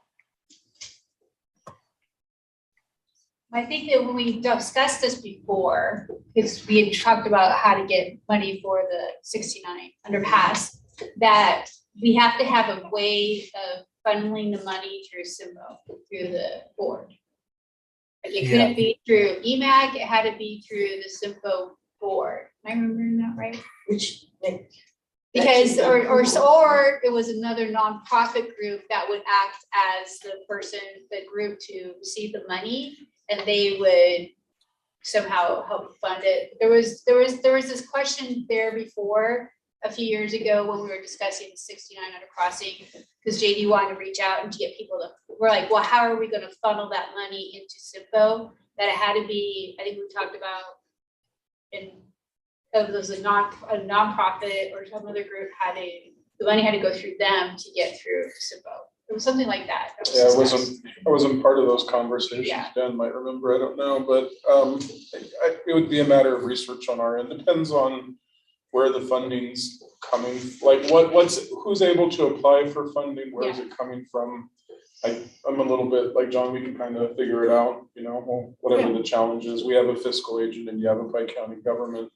We're receiving federal funds. If there's a restriction, we'll kind of maneuver through. But it whatever that was might be. discussed, it could have come just to EMAC, it had to go either to the CYMPO board or it had to be another nonprofit group that it went through and funneled through to get somehow, it's been a while, so. I remember we had these discussions before. Excuse me, Ken, we're 501c3, right? So- No, I so- don't. What's our status? It's a Nonprofit status. It's a 501. It's like that, but it's the government. Yeah. Equal to that. But we basically. could find another 501c3, like using the foundation, the Granite Dales Foundation, or I think we had talked before about using the Central Arizona Land Trust or another 501c3 land trust agency. There's the Sonora one. So that's workable. We can figure it out. That's something I want to make sure that we keep that. And then Elizabeth has her hand up. And then we've also got a question or a comment from Jeff, but I'll just address that really quick, Elizabeth. So Jeff from Arizona Game and Fish, a sportsman's group asked me about funding a wildlife crossing if they could put their name and logo on it. How receptive would ADOT/CYMPO be to that idea? Yes. All options are on the table. Absolutely. Public-private partnerships are the wave of the future. So those are all the kinds of ideas that I really am thrilled about this group giving me. So thank you. Thank you, Jeff. Elizabeth, you had a question or comment? I was just gonna read off Jeff's question that he had or statement that he had. So that was it. All right, thank you. I got a quick question. Is CYMPO restricted from using its funding for applying for grants? Like if you were to hire a consultant to So develop a grant application? good question. We're exploring this internally with staff as we speak because our ADOT planner said no. And I'm wanting to lean towards her in her answer, and I'm trying to come up with maybe a creative way that, again, with our fiscal agent being Yavapai County, what would it look like to trade some dollars with the county in order for the county to be using general funds. Basically, we would exchange dollars with federal dollars for local dollars and still allow us to apply for a grant, but we'll talk more about it.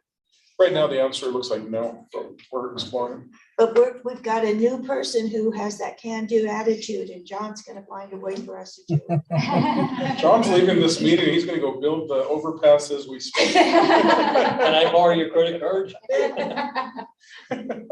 Well, I guess, from a grant application standpoint, in my experience, it seems that our agency has been more successful in hiring a firm, not just a person, but a firm to actually, put together a high quality application that's going to be more competitive. So if it's one of those things that CYMPO, has some capability of doing, and we take 25 grand or something like that and put together a high quality thing. I mean, it's just like we're doing with our HSIP program for highway safety $1 million, but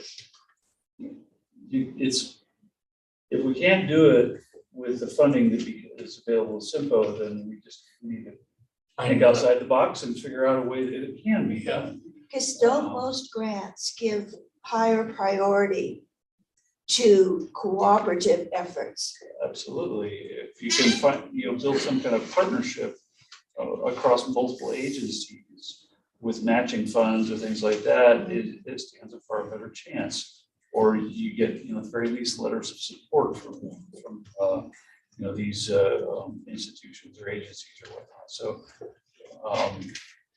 that's the kind of thing that speaks volumes. But hiring someone that's specialists that do these and have had success doing them in the past is probably the first and foremost starting point, and then build some kind of. So you have to spend money to make money. Well, I'm not going to say that you can't do it without that, but you greatly increase your chances especially if you're chasing federal dollars. Here's what I would offer to Dan's point, which I know we can do. We can do, and it doesn't cover everything Dan said, but it is a significant foundation. We could do project evaluation. So again, we can, identify where on this corridor would be the best place if it becomes a wildlife overpass.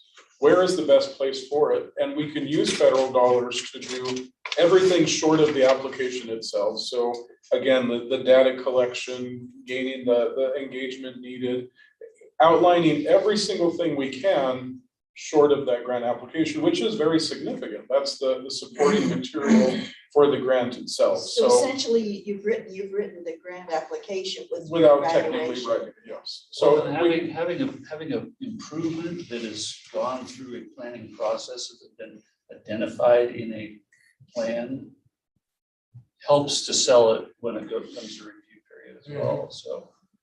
Sometimes it's required. Yeah, exactly. So we focus on it in this report, this master corridor study that we're doing here. We make sure that there is some focus placed in the findings of this study, and then it sets you up for applying for grants for a crossing or whatever have you going forward from there, and that becomes one of your primary supporting documents. I have a question, and Lindsay probably can best answer this. Internal grant writing. Now, I haven't done this for a long time, probably 40 years. Is it possible that we could do, or can we, is there some education we can get from grant writing within our organization? And if we can, are there dollars available? That's one question. The other one was, we were talking before the meeting started about, I would like to get back on the page of conflict of interest. We were talking about that, about maybe having some training. Now, this is going to help the group internally, not just individually. But I'm sure things have changed considerably since I was involved in it years ago. But getting some to Arizona League of Cities in town, or conflict of interest, quorums, the do's and don'ts of Robert's Rule of Order. So we've had that Certainly training, we've had that training of open meeting law before. I think somebody from the county, maybe. Clerk's office. Yeah. It's probably a clerk's one-day office. course, something like that. Well, because, we're in the county, so they may be an open meeting law refresher course, maybe. yeah, and Allison can arrange for a follow-up for the group for that on the last part. That's no problem. We'll look at scheduling that. On the first part, it's a really good question, John, and to the group. So I guess it would fall on my shoulders of attempting to evaluate what is staff's capacity. We're a staff. We have 4 positions, but right now we only have 3 of those filled, looking for a 4th. What is our capacity right now to do the work that's on our plate? And then the question is, well, do you as a staff have the ability to write the grant? I would say right now, no, we do not. What I think a real big thinking behind this particular committee is that it would be a very much of a support to staff. So we've talked about this over the years, that this committee is a really roll up your sleeves and help us work committee, in that we need additional support by what Chuck was saying. Look at what the $1 trillion+ that the federal government is putting towards this particular topic. Staff hasn't had the time to be able to read through that. We need your assistance to help us begin filtering through that, look through it, start helping staff zero in on where of those monies might be applicable. And then furthermore, how do we as a committee and as a staff, and if we need to loop somebody else in, maybe from another nonprofit or a municipality, to do what John's saying. So not that Lindsay can't do it, it's a matter of responsibilities and time. As of right now, we don't have that time and capacity. but we believe with your help and maybe thinking outside the box, we will then be able to have it. So it's a fair question, and that's my answer for now. Okay. Just, can I just, with the Save the Dells Foundation, is it, because Save the Dells period, because you're a PAC, you couldn't help with some of this, but I wonder, do you think that is, well, of course, you have a very close friend who's your husband. I hate to use the term of cross-pollination, but. But I'm just it does occur. wondering, you know, do you think that he or some of the other members of the executive board for the foundation would be willing to partner with us on some of this? Because there's an awful lot of expertise that's associated with that organization. Yeah, possibly. I could ask someone to give you a call or. Yeah, that would be great, yeah. And maybe just like you, have them when we set up something more to look at the financial and the research and whatever. I mean, if he's a former professor, he should know about research, so. Well, But yeah. at any rate, Sure. that would be a big help. Right. I think it would, I mean, I don't know how many people are interested in it, but for myself, it would expand my horizon a little bit and allow me a bigger capability of research opposed to just, well, how do you do this or how do you do that? And Actually, we'd asked for this kind of an opportunity years ago. So this is now coming to fruition. So great. thank you. I can't really speak for them, but I can relate. You know, and if not Walt, then maybe somebody else who's on, you know, or even they don't even have to be on the board, as long as they could function as a representative of a 501c3 in helping us do the research. And I would say we're kind of bridging the two actually, and they're obviously very closely tied together. 9 items, not 9 and 10. So again, as Lindsay was saying, 9 is, you know, let's locally think outside the box or globally, you know, and you're doing that already, which is great. A PhD candidate. Yes, absolutely. That's thinking outside the box. And then number 10 was more specifically, as Chuck alluded to earlier, the federal infrastructure bill, which again, this particular transportation bill is one of the more robust that we've seen ever.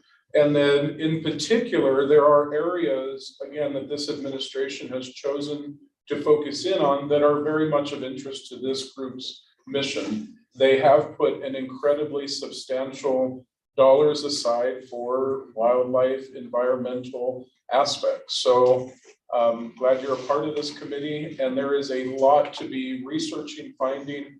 It's out there. I can't repeat enough. Again, we just don't have the staff capacity though to be filtering through it without your help. So help us on it.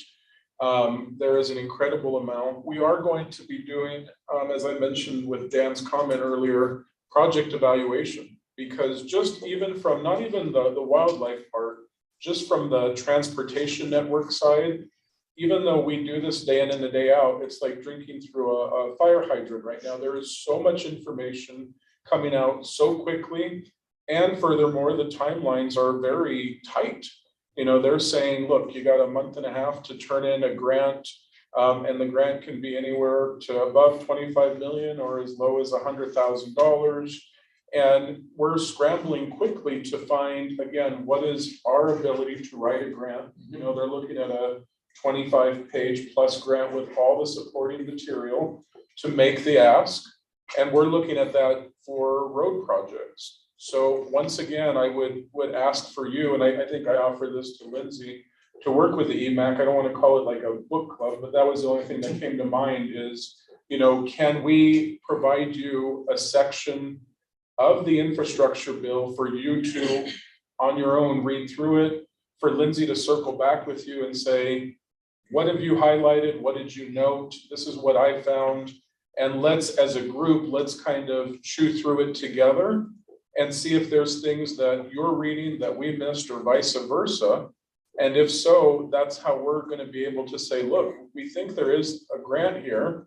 We think we can go after it, and we think we can go after it with this particular project. because that's basically what Lindsay and I are quickly scrambling to do on all projects. Is there a project that's a priority that lines up with a grant and we can go after it? You know, the other thing that we have to look at too, which came up as a criticism when we were looking at doing the underpass, overpass. And that's that we also need to be considering the land on either side of where the overcross or underpass goes. And we need to make sure that there's some sort of a conservation easement that would keep that, keep that corridor open for the wildlife in perpetuity, instead of just building this wonderful $4 million overpass and then having housing development. Now, I have to confess that on Good Friday, I called Mike Fan just out of the blue, because the night before I had talked to someone who lived in the Granite Dells, and 100 years ago when he went to the city to get the plat approval or whatever, I went down and I said, would you please be sure it doesn't have to be 20 feet wide, but put wildlife pathways, corridors through your development. And this woman told me that he had done that. And so I called him up and thanked him for having done that. So, I mean, there are all sorts of partners that we can bring in, including some of these developers. And if they can get corridors or pathways through their developments that would ensure that if we put the underpass in, that land will still be accessible for wildlife. Hold on, I want to make sure, Deb, I seen your hand up, and I want to make sure that I didn't ignore you. I've seen it. It's the, what do you call it? Oh, the hand? Oh, I'm sorry. It's the mouse pointer, sorry about that. Okay, but I want to make sure that we know that Deb's here too.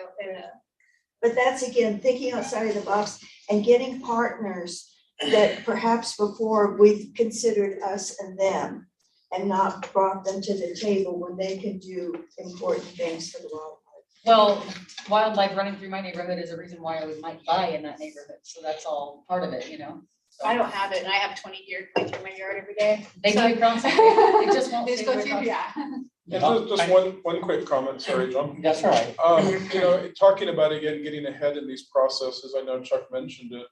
You know, while Lindsay's in the brainstorming phase, I mean, we all have access to the 69 corridor. You know, you can go out and we can look at it now. And where could there be a wildlife crossing interpass? You know, pull out a map now, where can there be preservation of wildlife? You can do that now. So you don't need my permission to start the real brainstorming and chewing on this. Well, Clearly our role will be to gather information and bring it on a nice map and different things, but some of these things, you know, feel free to get a jump start and start the brainstorming sooner than later. So, John? I, in conjunction with a question, a comment, you have to take into consideration on opposed to something like a subdivision is being built, you want to put a tunnel or you want to put wildlife crossing. You can't just do that on a state highway anywhere. I mean, in Payson, I think Tammy might have mentioned, I mentioned it in the meeting last week, excuse me. We put a 11-foot tunnel underneath Highway 260, 4 lanes. And the tunnel is actually, they dug the hole bigger than what the tunnel was gonna be, and they had to go fill it with gravel, which means the road sinks and then you've got to raise it back up again. That's not an easy project to do. It's very expensive to do that, but they did that to allow a subdivision owned by the same company on either side of the road to allow animals to go through, wildlife. You can't, unless you have that kind of situation, you like JD was saying, you can't put a crossing under or over and just anywhere. You gotta have, because those are always access points, major access points to state highway. You probably, underneath is a good way to go, but then again, you gotta have the access points to do it. And you gotta have the terrain to do it. It's just very, very expensive to put it, you know, it's like, how do you weigh the difference between a traffic signal as an intersection or a roundabout? People hate roundabouts. But think about the good PR for those developers who do make those accommodations. Yeah. Well, if you can do it, that's great. But on a corridor like Highway 69, I can probably pick out on one hand locations where probably would best work. I mean, I've spent years and years driving that road, plus working with it. But Badger Mountain comes down in part of that too. There's some state trust land right over there, because I know 20 years ago, we were trying to get that bought and so, and as long as we're warming up to state trust land on Gladsford Hill, maybe we could get a little Piece of addition that. down here. I mean, if we're thinking outside of the box, nothing is impossible. I only said what I said, it's just, if you're still thinking outside the box, is to take into consideration your options before, because sometimes the options are available. They just are not. And that's why we're doing the 69 corridor plan. that we thought were really- Yeah, exactly. So to close out the discussion about IIJA, I actually did find the sections that are relevant to us. The largest section is about 33 pages, and that's in the climate change section. Then, so I'm wondering, Francisco and Elizabeth, perhaps in your CFRs, codes of federal regulations that you pay attention to, perhaps you can kind of dig into that section of the IIJA. But I also did pull the wildlife crossing section. There's $350 million in this bill dedicated to wildlife crossings. So I'm looking for someone who is comfortable reading public law. So the code of federal regulations is about as legalese as it gets. It's 33 pages, but it's always this weird singular column that goes right down the middle of the page. So it's funny 33 pages. But I'm looking for a couple of people who wouldn't mind synthesizing that information for me, and who can read legal documents and glean information from it. So is there anybody here who's willing to take that on for me? I can look at it. Thank you. Good, thank you. I'll do that. Also, what I'll do from here, I've got some reading materials, nothing huge. Chuck sent us the wildlife vehicle mitigation plan. That's already in your email. It's a large document. I've got some, much easier to read, to get your brains thinking about this outside the box thought process. So I've got the IIJA things pulled, and I'll send that to you. To the group, I'm just going to send some articles that I found interesting in my research about this day. So if you wouldn't mind. Yeah, we talked about earlier last week about listings of possible grant, what's available? Yeah, so Is that's. there a book on that, or? No, and that's where Google's gonna help you. I mean, to be very honest, especially for item number 9. But for the IIJA, those sections of the federal code, those do have suggestions on who's able to apply for funds and how. So it's digging through that huge legal document, John, to get that information. Okay. But that's where we'll start. The other thing too is that when this committee was established, it was with the understanding that if special projects come up, that we could form like community subgroup committees under it. So that might be something that we might want to take a look at. Yeah, it seems like this is where we're headed. Jeff Gagnon and Elizabeth have been just wonderful, and Jeff has done all of these along with, I'm blanking on his first name, but Sprague. Scott. But at any rate, they did some education presentations for us, and they're always out there giving us the information. So if there's someone in the community who also would be good at being a subcommittee and helping us with this process that has that expertise, that would be a feather in their cap to be part of an existing committee working on wildlife welfare. I also think about the students at Prescott College, they get to individualize their study. So there's a lot of different ways we can go. And I like it all. And down in Tucson too, of course, they got the taxpayers put forward. They passed money and they built some wildlife overpasses, and way before we were even an existing committee, they presented to us what they had done. So well, that's in the list of readings actually that I'll send you, the Sonoran Desert group, and the Sonoran Desert comes right up to our borders basically. So who knows if there's not some way to help.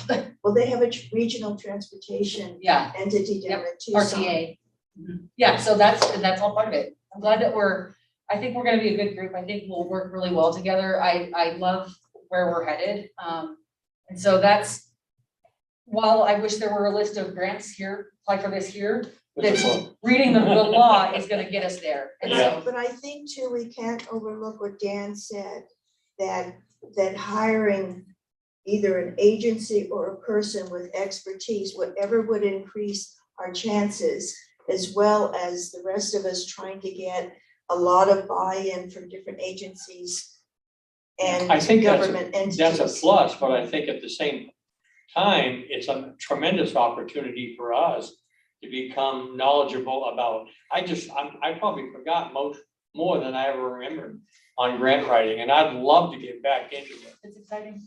I would love to we did 2 big ones up here in Preston. Well, then maybe we'd get a reduced rate since you would have so much expertise. Yeah. Well, I gotta find out where to start first. That's the in-kind part of it, huh? Yeah.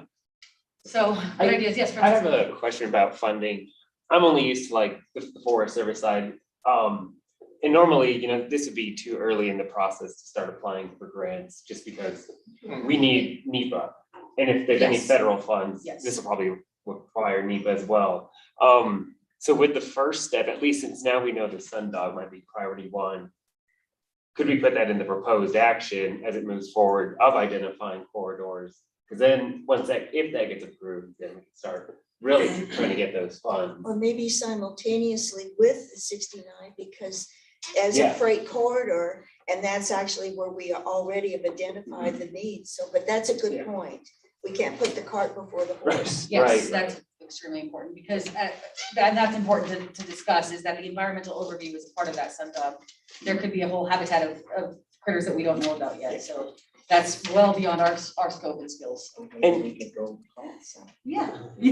And is that part, so will there be like public scoping, and then we can give our comments, and then eventually they could like maybe tweak the proposed action? I'm just trying to learn this process, Yeah. especially like our NEPA process. Right, So- so that actual NEPA process comes in a little bit later, a lot of it later, I think, yeah. Okay, So, but I appreciate that, Okay, yeah. thank you. Yeah. And I think we have a comment under the Q&A. Yeah. You can read it. You just wanted to thank yourself. Huh? Oh, I thought it was this comment. No. that said thank you, Jimmy. It's Jeff with Fish. Also need non-federal match identified for most IIJA grant opportunities before applying. And that's the huge part, that means local match, so It's kind of like. that's always a We need a huge piece of project. it. Yeah. Environmental impact. Thanks, Thank Jeff. you, Jeff. Okay. And then you hit done. Yes. So, please do look for an email from me for some further. I'll give you a call, send you an email. Please. Thank you. Okay. Anything on that? Nope. Anything else that anybody wants to add? Yeah, I have one thing real quick. I wanted to let everybody know that Game and Fish came to ADOT with a proposal for a wildlife crossing corridor up on 89 south of Ash Fork. And we're reviewing that as an encroachment permit. And it's a great idea about pulling fences back from the roadway so the antelope don't get freaked out when they go under the fence and they're all of a sudden standing in the road. So this is a new kind of way of looking at wildlife corridors and wildlife psychology, I guess, to allow the animals their intuition to move across the roadway. I'm probably being a little bit more expressive than I need to be, but Chuck, isn't that the area that way back when, like, probably 4 or 5 years ago, and I think, Jeff, you were the one who told us that the reality is we're gonna lose most of the pronghorn around here, but that they are gonna be in that area up where 89 and 40 intersect. So is that why they're looking at putting an overpass up there? Because Well, that's gonna be the last stronghold of the pronghorn? it's not an overpass. Or It's a crossing A crossing, where okay. they pull the fence back and let the antelope have visual view of the roadway before they cross it. Also, they're taking off the bottom strand of the barbed wire we use for right-of-way fence and put a non-barbed strand at the bottom. So the antelope don't jump over fences, they crawl underneath them. So that's coming up. Hopefully that gets all approved shortly. I've sent in my 2 cents worth, which was just one very strongly encouraging sentence. So I think that's going to be an idea of how we can take care of wildlife and get ahead of the game a little bit with something like this. We're still protecting them, but we're not spending $8 million on a big giant crossing.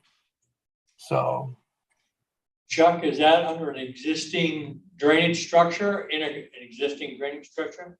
yes. It's up around Meath Wash, if anybody knows where that is. Bullock Road? Yes. South Bullock Road, yeah. So. Good to see you again, Chuck. I'm sorry. It's been a long time. I was wondering if that was you when I looked at it on the agenda. But I just wanted to bring that up because there are things that are happening. They're small, but the idea is getting out that we need wildlife crossings. We need access. They need access.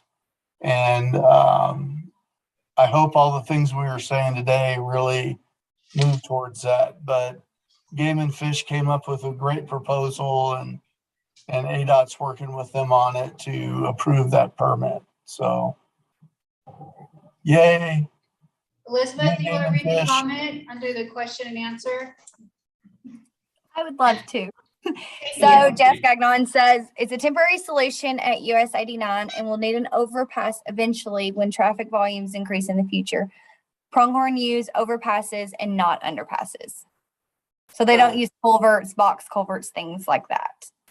Oh, okay. Thank you. Yes, thank you, Jeff. Okay. Is there anything else before we adjourn? Or what would be our next meeting day, I guess we should, before adjourning?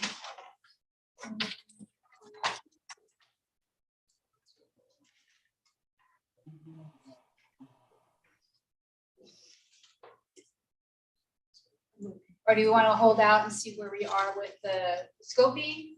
Our next scheduled meeting, you can tell Next that. schedule is June 27th. Oh, okay, well, that's still a couple We're welcome months. to adjust that, I mean, that's no problem, but that's the regular meeting schedule. And that gives us 2 months to get some information together and get something going. Okay, I think that will work. So what's the date? June 27th. June 27th.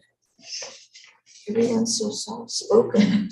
Where's that gonna be at here? Yes. Right here. Thank you, Tammy, and appreciate it. Thank you. And it's 12:18 and we'll adjourn. Thank you, thank you, everyone. Thanks.